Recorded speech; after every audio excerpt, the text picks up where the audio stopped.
Hey guys, and welcome to this video on Subterrain, a new game to recently come out on Steam, which definitely took me by surprise.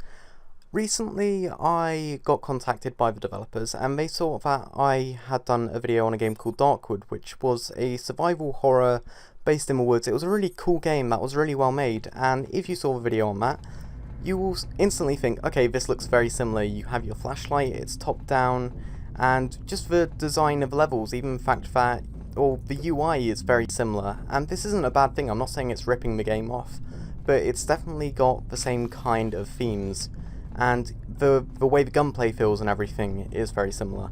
But I'm not going to compare this to Darkwood, because this is a very, very different game, and if you're looking at it, you might instantly be thinking, oh gosh, there's so much going on the screen, what is going on, what are you even doing? And I will try my best to explain that as much as I can, but it might be difficult. So, in fact, I'm going to go back to where I came from.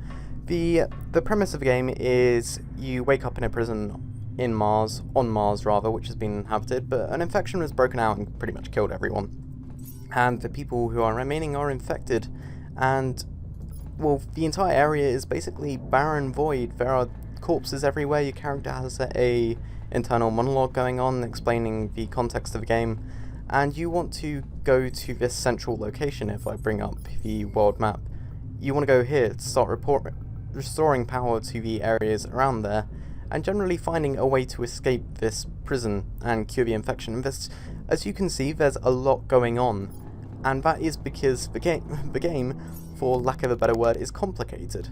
There's a lot going on, and this is, well, at first it might be overwhelming. You might think, oh gosh, what on earth do I do?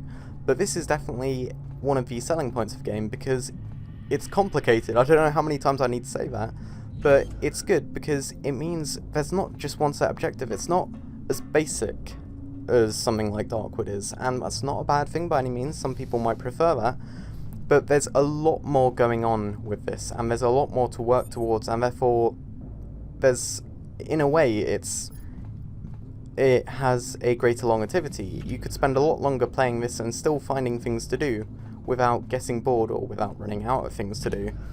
And you still have this overarching objective of you want to escape Mars, so there is still that to work towards. But it's going to be difficult enough to survive and to explore these areas. And you might notice that right now it's very empty, but I'm in the safe parts of the game right now.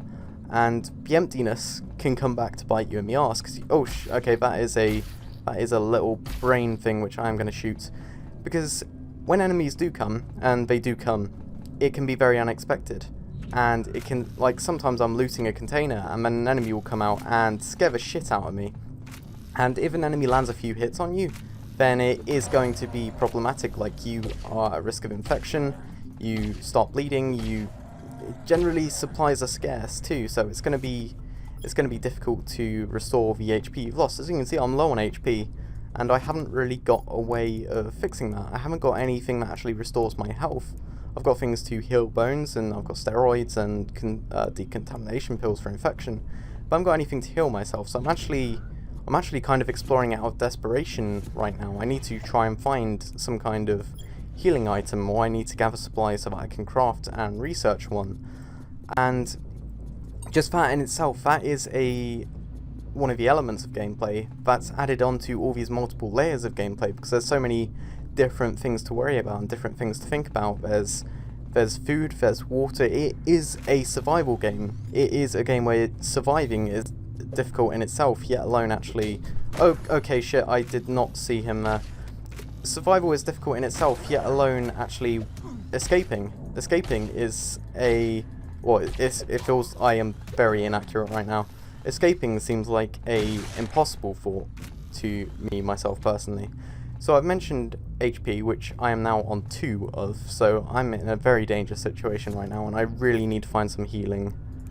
Do bandages maybe heal somewhat? I can't use it by double clicking, so I'm assuming they don't heal at all, and it is just to stop bleeding. So I'm very much on one more hit and I'm dead right now. But there's health, there's the infection, as I mentioned. I'm going to have to check my corners as well, and I'm going to have to listen out for enemies.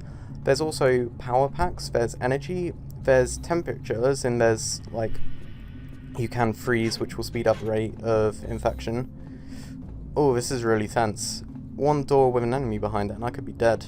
I also should be checking containers to see if I can actually find some healing, but I'm kind of looking for a med room or some kind of surgery or something.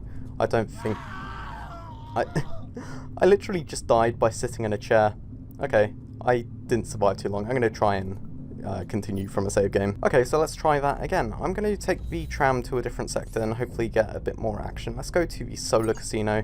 This is my first time here, and I have no idea what's there. It's completely unexplored, but hopefully I can find some supplies. So whilst I am travelling in the tram, I mentioned there's infection, there's HP, which will gradually tick down because I'm contaminated. So in fact, maybe I should use that decontamination pill.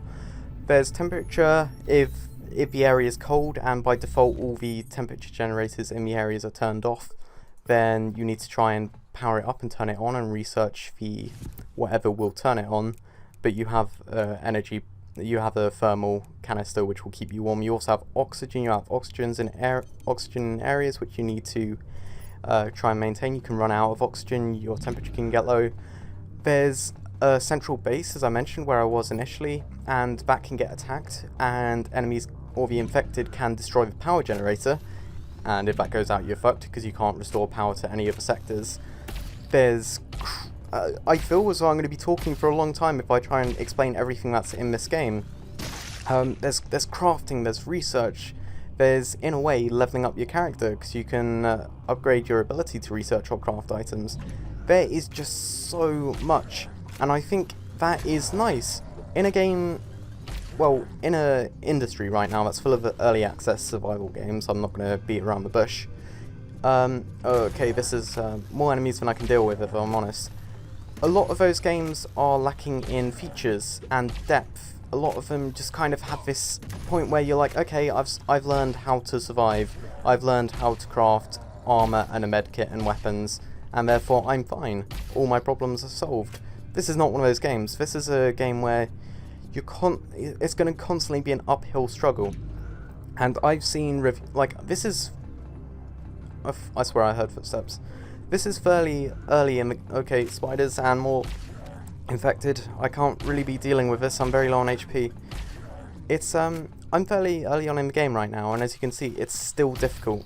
I've seen reviews and discussions on the Steam page of people saying that, like, they get to later areas and it gets so incredibly difficult. There are like 50 enemies on screen, and you can obviously upgrade your equipment. You can get better weapons. You can mod your weapons and stuff. You can get grenades. You can get automated turrets which will kill enemies. I could literally just... Oh, crud, that is... I'm very low on HP. I could sit here and describe features for so long, but I think that in itself is what I'm trying to say in this video. I'm trying to say this game has a lot of damn depth. And when the developer contacted me with a review key, I was like, okay, early access, open survival game. Oh, I've seen this done before. Its comparison to Darkwood did... Oh, I need to power this elevator.